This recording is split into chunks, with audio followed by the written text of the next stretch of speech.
Muy bien, es un proceso que se ha indicado, se está estancando. Hay muchos factores que hay que ir analizando de por qué se da esta situación que no permite el avance del caso y que las familias de los guatemaltecos que perdieron la vida de esta manera finalmente puedan recibir la justicia que tanto han estado esperando y recibir pues cierto alivio en que finalmente la ley se aplicó en la muerte de sus seres queridos. Si bien no les va a regresar a sus seres queridos, pero sí es un aliciente el hecho de saber que la justicia existe, Julio.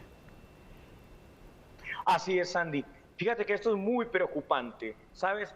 Huele a impunidad y es lamentable porque recordemos que fueron 16 los guatemaltecos que murieron el pasado enero del año 2021 allá en Tamaulipas. Ahora, la situación es todavía más grave, ¿no? Porque quienes son los autores materiales, recordemos que son parte de las fuerzas de seguridad precisamente de Tamaulipas. Y aquí hay algo que me parece a este punto inverosímil, que me parece increíble y que tenemos que analizar también qué es lo que ha faltado de una y de otra parte. Me refiero de México y por parte de Guatemala también. Están requiriendo la presencia en audiencia de las víctimas indirectas, dicen ellos, las víctimas secundarias. ¿Y quiénes son?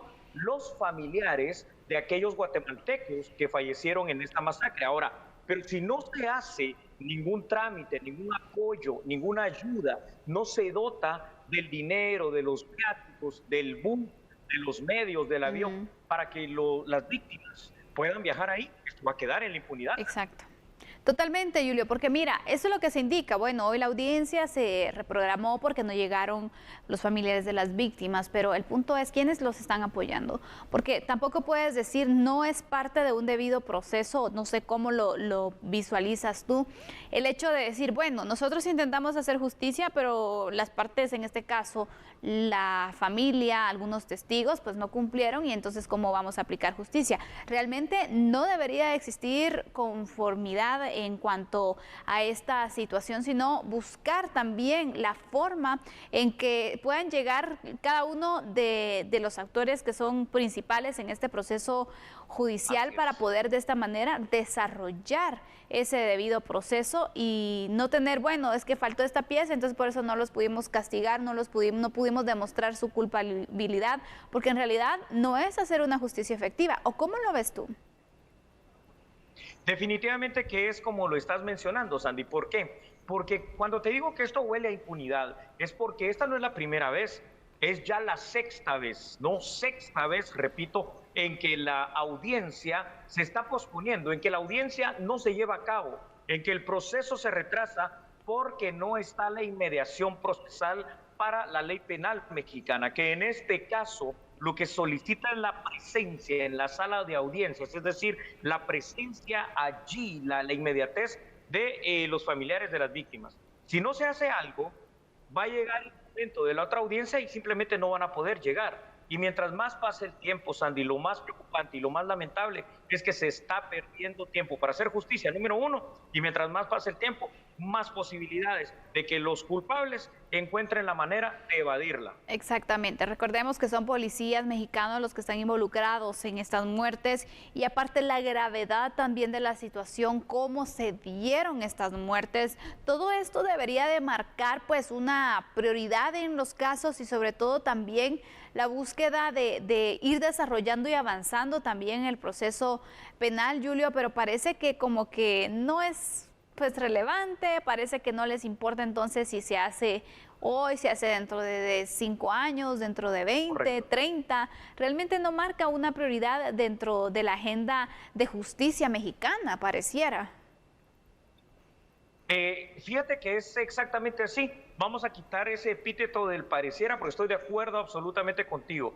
Es una realidad palpable el hecho que para la justicia mexicana parece no importarle la muerte de los migrantes guatemaltecos. Lo ven como cualquier situación más. Ahora, yo digo, nos debería de importar a nosotros. Creo que aquí, fíjate, Sandy, deberíamos de inclusive preguntarnos y cuestionarnos cuál ha sido la participación activa de otras entidades del Estado y de otras ONGs también, hay que llamarlo así, de proyección social, para poder apoyar a los familiares de los migrantes fallecidos. Es decir, por ejemplo, si el derecho a la vida es un derecho humano, ¿cuál es el papel que ha jugado la Procuraduría de los Derechos Humanos? ¿No? Claro. ¿Cuál es el papel que puede jugar CONAMIGUA? ¿Cuál es el papel que puede jugar aquí Cancillería, el mismo Ministerio Público? Algo está pasando y no se está llevando a cabo, pero cuando pasa una vez uno dice está bien, pero ya la sexta ocasión ya no tiene justificación. Lo que tiene que ir pasando también, Julio, es que se vaya de las palabras a la acción, porque mira, cuando se dio esta situación, ¿recuerdas cuántos pronunciamientos se dieron exigiendo justicia, pidiendo que se pueda investigar? En fin, ¿qué tanto no se dijo por medio de diferentes comunicados y mensajes que se transmitieron por este caso? Pero ahora es lo que queremos ver ya con acciones, bueno, estas entidades que estuvieron comentando, que se solidarizaron, ¿cuál es el seguimiento también que le dan al caso? Porque o ya se me olvidaron también, y que en nuestro país nos olvidemos de estas muertes, Julio, es aún más preocupante. ¿Y por qué hablo de un olvido? Porque imagínense, el hecho que las familias no pudieron viajar por situaciones probablemente que no tenían para el traslado, porque recordemos, estos migrantes también estaban viajando por la necesidad económica que tenían sus familias, entonces no sabemos en qué condiciones se encuentran actualmente y por qué entonces no fueron y si van a poder ir en otra ocasión, porque aunque reprogramen la audiencia, pero si no se tiene la posibilidad de poder acudir a México para poder entonces participar en este juicio, va a ser lo mismo y se va a seguir reprogramando y solo va a marcar un atraso, una lentitud en el proceso.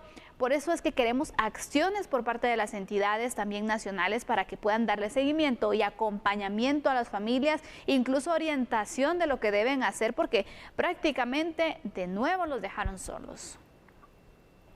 De nuevo se quedaron solos, Sandy. Qué triste, ¿no? Qué lamentable, porque lo que tú dices es cierto. Todo el mundo se pronuncia cuando pasa un suceso de estos. A todos les parece que es una tragedia y verdaderamente lo es. Pero cuando llega el momento de apoyar, de ejecutar una acción, de hacer algo para ayudar a los hermanos guatemaltecos migrantes o a cualquier guatemalteco que necesite ese apoyo, muchas veces se da esta situación. Y además te digo algo, a esto sumémosle lo siguiente, aquí hay que hablar las cuestiones realmente como vemos con esta evidencia. A la justicia mexicana definitivamente, sin el parece, no le interesa mucho evidentemente llegar a la averiguación de la verdad en este caso. Además recordemos una cuestión, los principales sospechosos y muy probablemente los culpables, según se logró determinar a través del GPS y del funcionamiento global de sus teléfonos celulares, son miembros de las fuerzas de seguridad. Aquí estamos hablando de un delito de lesa humanidad que se llama ejecución extrajudicial, Sandy. Así es, Julio. Vamos a ir con unos datos que se han preparado por parte de la producción de A la Medida para poder entonces hacer hincapié sobre distintos puntos. Sin lugar a dudas, lo ocurrido en Tamaulipas es calificado como una masacre en contra de migrantes guatemaltecos. En esa ocasión, 16 migrantes guatemaltecos originarios de Comitancillo, San Marcos, fueron masacrados en el territorio mexicano. En México se determinó que 12 agentes de la policía del estado de Tamaulipas estuvieron involucrados en esta masacre.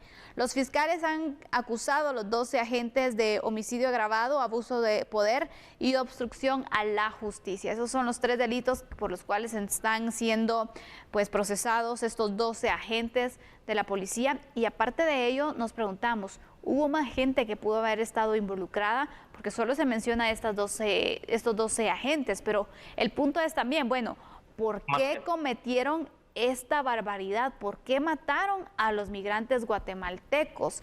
Es decir, ¿qué otras estructuras y quiénes más pueden estar involucrados? Porque señalan solo a los policías, pero ¿y los demás qué?